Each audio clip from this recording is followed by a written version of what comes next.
Hello दोस्तों, स्वागत है हमारे नए वीडियो में। आज की वीडियो में हम लोग एक रोमांटिक ड्रामा मूवी का एक्सप्लेन करने वाले हैं। इस मूवी के शुरुआत में हम लोग एक आयरिस नाम की लड़की को देखते हैं, जिसे एक जोश नाम के लड़के से प्यार हो जाता है। जोश आयरिस के साथ कई बार घपाघप किया करता था। एक दिन जब वो अपने दोस्तों के पास आयरिस को मिलवाने के लिए लेकर जाता है, तब उसके दोस्त भी आयरिस को देखकर उसकी तरफ अट्रैक्ट हो जाते हैं और वो लोग भी अब आयरिस के साथ इंटीमेट होना चाहते हैं। लेकिन सबसे हैरानी की बात यह थी कि जोश को इस बात से कोई भी फर्क नहीं पड़ता है कि कोई भी आयरिस के साथ घपाघप कर सकता है। एक बार आयरिस जब जोश के दोस्त के साथ अकेली होती है, तब वो आयरिस को अपने पास बुलाता है और कहता है मेरे पास आ जाओ, क्योंकि तुम इसी काम के लिए यहाँ हो। इसके बाद वो आदमी आयरिस के साथ में क्या करता है, ये हम लोग इस वीडियो में आगे देखेंगे। तो चलिए इस मूवी को शुरू करते हैं। इस मूवी की शुरुआत एक सुपरमार्केट से होती है। यहाँ पर हम लोग एक आयरिस नाम की लड़की को देखते हैं। तभी एक जोश नाम का लड़का यहाँ आता है। जोश आयरिस को ही देखे जा रहा था। यहाँ आयरिस भी जोश को नोटिस करती है। इन दोनों की नजरें मिलती हैं और इन दोनों को पहली नजर में ही प्यार हो जाता है। अब ये लोग साथ में घूमते हैं। जोश आयरिस को अपने दोस्तों से मिलाने के लिए लेकर जाता है।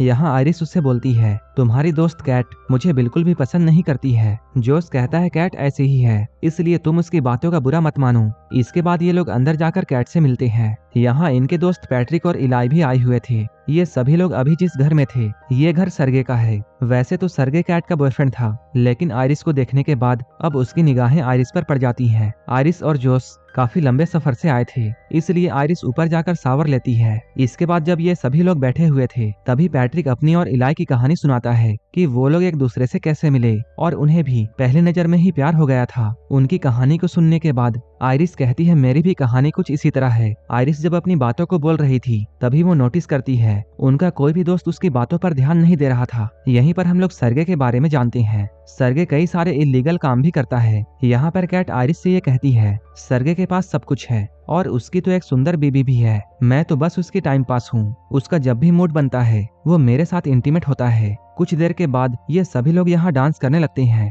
तभी सरगे आयरिस के नजदीक आने की कोशिश करता है। यहीं पर जोश भी होता है। डांस करते हुए आयरिस जोश को अपने तरफ खींचती है। यहाँ ये लोग साथ में काफी मस्ती करते हैं। रात में सोने से पहले ये लोग इंटीमेट होते हैं, लेकिन तभी आयरिस कुछ बोलने लगती है। जोश उसे कहता है सो जाओ। तभी आयरिस एकदम से ही सो जाती है। सुबह में ये लोग नदी के पास जाने वाले थे। जोश आयरिस से कहता है मेरा जाने का मन नहीं है, इसलिए तुम अकेली चली जाओ। जोश आयरिस की बातों को मानकर अकेली जाती है, लेकिन आयरिस के जाते ही जोश ने अपने फोन में वो एक पेनड्राइव को कनेक्ट करता है। इधर बाहर आयरिस को अपने जेब में एक चाकू मिलता है। यहाँ पर पीछे सरगे भी होता है। सरगे आयरिस के साथ फ्लर्ट करने की कोशिश कर रहा था। सरगे को देखकर आयरिस कहती है मुझे अब वापस जाना चाहिए, लेकिन सरगे उससे कहता है तुम मेरे गेस्ट हाउस में आई हो, इसलिए तुम्हें थोड़ा टाइम मेरे साथ गुजारना चाहिए। सरगे यहाँ आयरिस को सनस्क्रीन देकर ये कहता है कि तुम मेरी पीठ पर इसे लगा दो। तभी वो आयरिस का हाथ पकड़ लेता है। सरगे कहता है मेरे पास कैट का परमिशन है और तुम तो यही करने के लिए हो। कुछ ही देर के बाद हम लोग आयरिस को देखते हैं,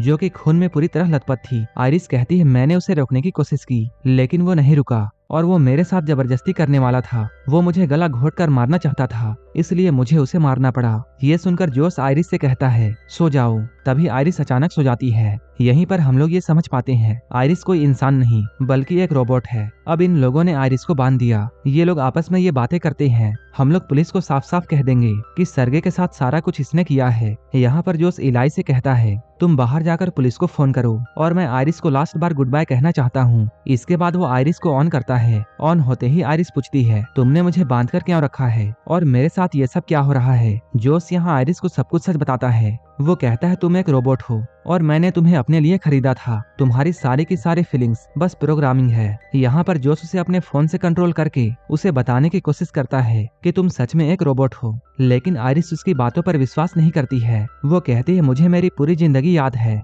जोश कहता है वो सब भी आर्टिफिशियल झूठ है और ना ही हम लोग किसी सुपरमार्केट में मिले थे, बल्कि तुम्हें तो मेरे घर में डिलीवर किया गया था। अब हम लोग उस वक्त को देखते हैं जब आयरिस जोश को दी जा रही थी। कंपनी वाले जोश से ये कहे थे कि ये रोबोट बिल्कुल सेफ है, ये कभी भी किसी इंसान या फिर किसी जानवर को हर्ट नहीं कर सकती है और ना ही ये कभी आपसे झूठ बोलेगी। यहाँ तक कि आप इसे अपने तरीके से कस्टमाइज भी कर सकते हैं। आप इसके साथ जो भी कुछ करना चाहें वो सब कुछ आप कर सकते हैं और जब भी आप इसे रिसेट करना चाहें तब इसके कान के पीछे अपना थंब स्कैन कर देना होगा। इसके बाद जोश आयरिस के सामने बैठकर उसके अंदर लव वाला फीलिंग डेवलप करने लगता है, जिससे आयरिस को ऐसा लगता है जोश उसका बॉयफ्रेंड है और अब वो जोश को अपना सब कुछ मानती है। वो उसके साथ कई बार इंटीमेट भी होता है, लेकिन अब जोश ने आयरिस को सब कुछ बता दिया था। वो कहता है तुम्हारी सारी फीलिंग्स प्रोग्रामिंग है। ये सुनकर आयरिस रोने लगती है। आयरिस कहती है मैंने मान लिया कि मैं एक रोबोट हूँ, लेकिन फिर भी मैं तुमसे प्यार करती हूँ और मैं तुम्हारे साथ रहना चाहती हूँ। लेकिन तभी वहाँ पर कैट आती है। कैट जोश से कहती है इसे बंद करो,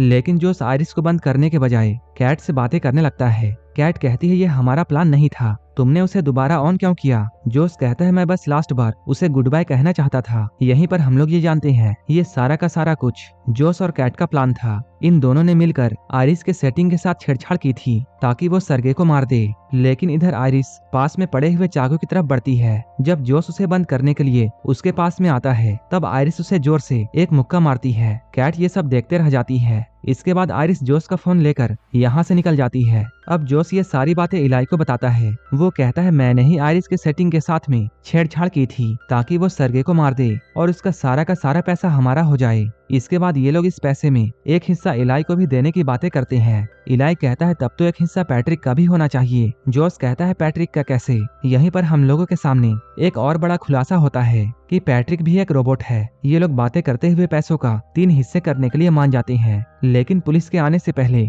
उन्हें आयरिस को ढूंढना था ताकि वो लोग उसकी सेटिंग्स को पहले की तरह कर दे और पुलिस को उन पर शक ना हो। इधर आयरिस जोश का फोन लेकर आई थी और वो जोश के फोन को खोलकर अपनी सेटिंग्स खुद से ही चेंज कर लेती है और वो अपने इंटेलिजेंस को 100% कर देती है। इसके बाद वो ये सोचती है कि अब वो इस जंगल से कैसे निकले। अगर आयरिस चुपचाप जोश के कार तक जाती है, तब वो जोश के फोन को यूज करके उसके गाड़ी को खोल सकती है और आराम से यहाँ से निकल सकती है। लेकिन तभी यहाँ पर इलाई और पैट्रिक आ गए। लेकिन यहाँ पर हम लोग ये जानते हैं कि पैट्रिक को पहले से ये पता था कि वो एक रोबोट है। उसने ये बात अपने आप ही जान लिया था। पैट्रिक कहता है ये बात जानने के बाद भी मैं तुमसे उतना ही प्यार करता हूँ और तुम्हारी और मेरी पहली बार मिलने की जो मेमोरी है वो मेरे लिए बिल्कुल सच है। इलाई कहता है हाँ मैं भी तुमसे बहुत प्यार करता हूँ। लेकिन तभी जोश का फोन बजता है। इलाई ये समझ जाता है कि आयरिस यहीं है। आयरिस यहाँ से भागने की कोशिश करती है, लेकिन वो दोनों टकराकर गिर जाते हैं। ये लोग गन को लेने के लिए फाइट करते हैं, लेकिन इसी बीच इलाई को गोली लग जाती है। अब आयरिस फिर से भागती है और वो जल्दी से जाकर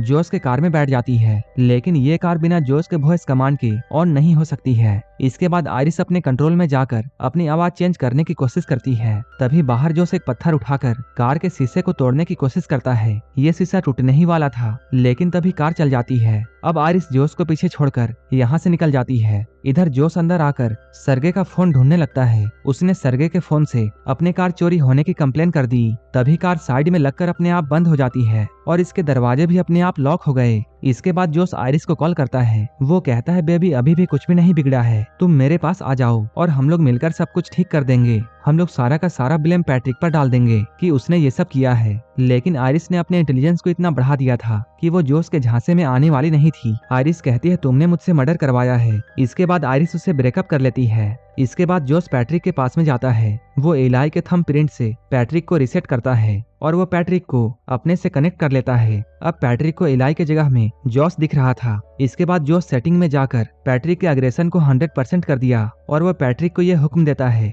कि तुम जाकर आयरिस को ढूंढो। इधर आयरिस कार के शीशे को तोड़कर बाहर निकल रही थी, लेकिन तभी यहाँ पुलिस आ जाती है। इसके बाद आयरिस जल्दी से अपनी लैंग्वेज चेंज करती है ताकि पुलिस वाला उसकी बातों को नहीं समझ पाए। उसने ऐसा इसलिए किया था क्योंकि आयरिस के साथ कुछ भी हो जाए वो झूठ नहीं बोल सकती थी। इसके बाद वो जर्मन लैंग्वेज में पुलिस को सब कुछ बताती है, लेकिन इस पुलिस वाले को कुछ भी समझ में नहीं आता है। लेकिन वो पुलिस वाला कार में पड़े हुए चाकू को देख लेता है। इसके बाद वो आयरिस को हथकड़ी पहनाता है, लेकिन उसी वक्त पैट्रिक यहाँ आता है। क्योंकि पैट्रिक का एग्रेशन 100% था, इसलिए वो यहाँ पर पुलिस वाले को जान से मार देता है। इसके बाद उसने जोश के फोन से आयरिस को भी बंद कर दिया। इधर कैट घर के बाहर में एक पुलिस की कार को आते हुए देखती है, जिसमें से पैट्रिक निकलता है और इस पुलिस वाले की डेड बॉडी डिक्की में पड़ी हुई थी। कैट ये सब देखकर बहुत डर जाती है और यहाँ से भागने लगती है। जोश पैट्रिक से कहता है उसे रोको। पैट्रिक ने कैट को भी जान से मारकर उसे जाने से रोक दिया। ये सब पैट्रिक के बढ़े हुए एग्रेशन के वजह से हो रहा था। इसके बाद हम लोग जोश को देखते हैं, जो कि आयरिस के साथ में टेबल में बैठकर उसके साथ खाना खा रहा था। उसने आयरिस को ऑन किया था। जोश कहता है मैंने ये बात नहीं सोचा था कि तुम इतना कुछ कर जाओगी।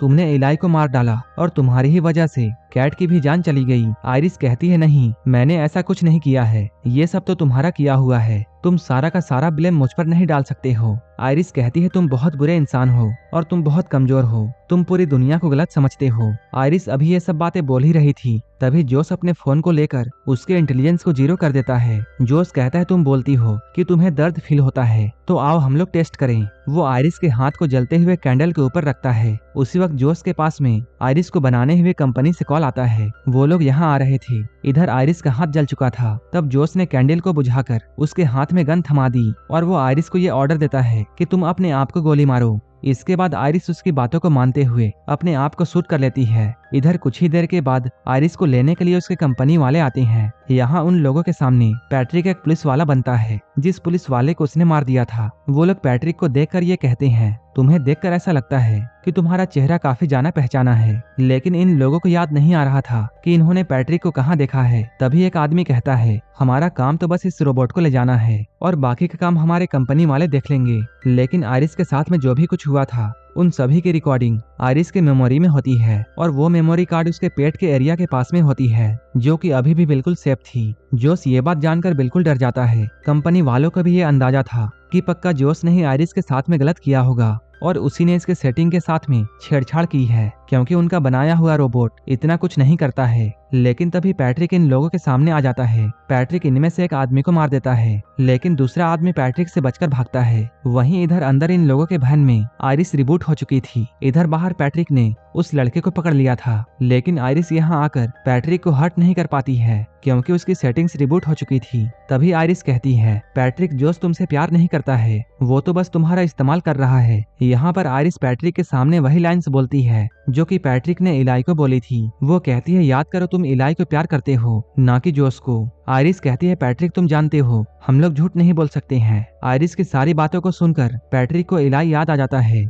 इसके बाद वो अपने आप को खत्म कर लेता है। इसके बाद आयरिस इस लड़के से एक हेल्प मांगती है। वहीं इधर अंदर हम लोग जोस को देखते हैं। यहाँ सारे के सारे पैसों को लेकर जोस यहाँ से भागने वाला था, लेकिन तभी उसे अपने दोस्तों की आवाजें आने लगती हैं। ये सभी आवाजें आयरिस निकाल रही थी, क्योंकि उस लड़के ने आयरिस के सेटिंग के साथ छेड़छाड़ करके उसे सभी चीजों का फुल एक्सेस दे दिया था। अब जोस का फोन भी आयरिस को रोक नहीं सकता है, लेकिन अभी भी आयरिस जोस को हर्ट नहीं कर सकती थी, क्योंकि वो उससे अभी भी प्यार करती है। इसी चीज का फायदा जोस उठाता है और वो आयरिस को बहुत मारता है। वो इस बार आयरिस के पेट में गोली मारेगा ताकि उसकी सारी की सारी मेमोरी चली जाए और वो हमेशा के लिए मर जाए। लेकिन अपने आप को बचाने के लिए आयरिस उस पर हमला कर देती है और इस हमले में जोस मारा जाता है। अब आयरिस अपने रोबोट होने की सच को एक्सेप्ट कर लेती है और यहीं पर ये मूवी खत्म हो जाती है। इसी तरह की मूवीज के लिए आप हमें टेलीग्राम और इंस्टाग्राम पर फॉलो कर सकते हैं, जिसका लिंक डिस्क्रिप्शन में दिया हुआ है। और मूवी अच्छी लगी हो तब एक लाइक जरूर कर देना और ऐसे ही वीडियोस के लिए हमारे चैनल को जरूर सब्सक्राइब कर लेना। तो मिलते हैं हमारे नेक्स्ट वीडियो में।